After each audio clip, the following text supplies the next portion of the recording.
എല്ലാ മതത്തിലുമുള്ളവരെ സ്നേഹിക്കണം, നിങ്ങൾ സഹോദരങ്ങളാണ് എന്ന് വീഡിയോ ചെയ്തപ്പോൾ 2 നിലയിലുള്ള കമൻസ് ശ്രദ്ധിച്ചു. അതിലൊന്ന്, എനിക്കടി കിട്ടാത്തത് കൊണ്ടാണ്, കിട്ടിക്കഴിഞ്ഞാൽ മനസ്സിലാകുമെന്ന്. അടി കിട്ടിയിട്ടുണ്ട്. കിട്ടിയതിന് ശേഷമാണ് റോഡിൽ ഇറങ്ങി പ്രസംഗിക്കാൻ തുടങ്ങിയത് തന്നെ.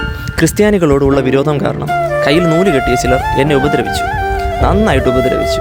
എൻ്റെ തലയിൽ കിട്ടിയ ഓരോ അടിയിലും മുഴുവനും ഇരുട്ടായിട്ട് തിരിച്ചു വരുന്നുണ്ടായിരുന്നു. ഈ കൈകൾ കൊണ്ട് ഒരു ജോലിയും ചെയ്യാൻ പറ്റില്ലായിരുന്നു. കുറേ ദിവസം നന്നായിട്ട് കഷ്ടപ്പെട്ടു. മാസങ്ങളെടുത്തു ഒന്ന് ശരിയാകാൻ. ആ കൊടും വേദനയിൽ ഒന്ന് ചിന്തിച്ചു, ഇതിനേക്കാൾ അപ്പുറം ഇനി മരണം കൂടെയല്ലേ ഉള്ളൂ.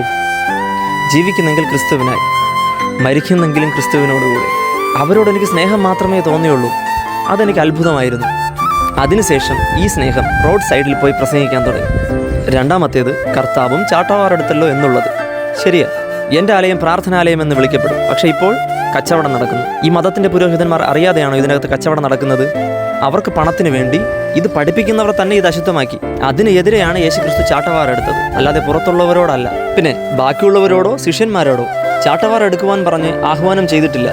പത്രോസ് വാളെടുത്തപ്പോൾ വാളെടുക്കുന്നവൻ വാളാൽ നശിക്കും എന്ന് പറഞ്ഞ് അതിനെ തടയുകയാണ് ചെയ്തത്. പ്രതികാരം ദൈവത്തിനുള്ളത്.